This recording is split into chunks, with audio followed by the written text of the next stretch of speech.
Kak Ji tahu, ramai orang yang nak mulakan bisnes tapi bila fikir pasal modal je, terus dia rasa takut. Yelah, zaman sekarang ni semua benda perlukan duit. Tapi sebenarnya ada je cara nak mulakan bisnes dengan modal yang rendah.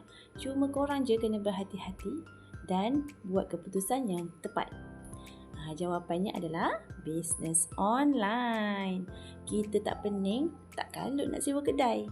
Tak perlu nak bayar bil air, bil api. Tak perlu nak simpan stok pun kalau tahu caranya.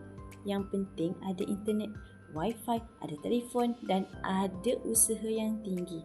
Korang boleh start jadi ejen produk orang, promote barang dekat media sosial ataupun jual servis. Contohnya dalam bisnes Kak Ji ni, korang hanya bermula dengan RM90 je, rendah kan modal tu. Boleh je mulakan langkah bisnes. Tak tahu nak menjual, tak tahu nak cakap macam mana, tak pandai, jangan risau.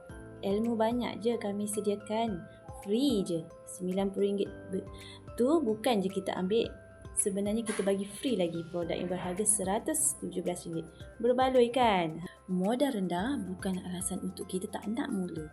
Ada je ilmu. Semua ada depan mata. Ilmu dekat media sosial pun banyak sekarang. Cuma kita tinggal nak belajar dan mulakan terus. Jadi kalau korang memang tengah cari cara nak tambah duit poket, nak bantu family atau nak keluar dari tekanan keuangan, pilihlah bisnes secara online. Itu adalah permulaan yang terbaik. Duduk rumah je pun boleh klik-klik handphone.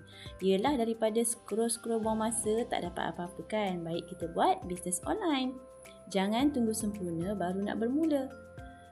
Mulakan sekarang. Belajar dan terus melangkah sepanjang jalan. Komen nak sekarang, Kak Ji akan follow korang. Percayalah, pasti banyak rezeki yang nak melekat-lekat kepada kita. InsyaAllah.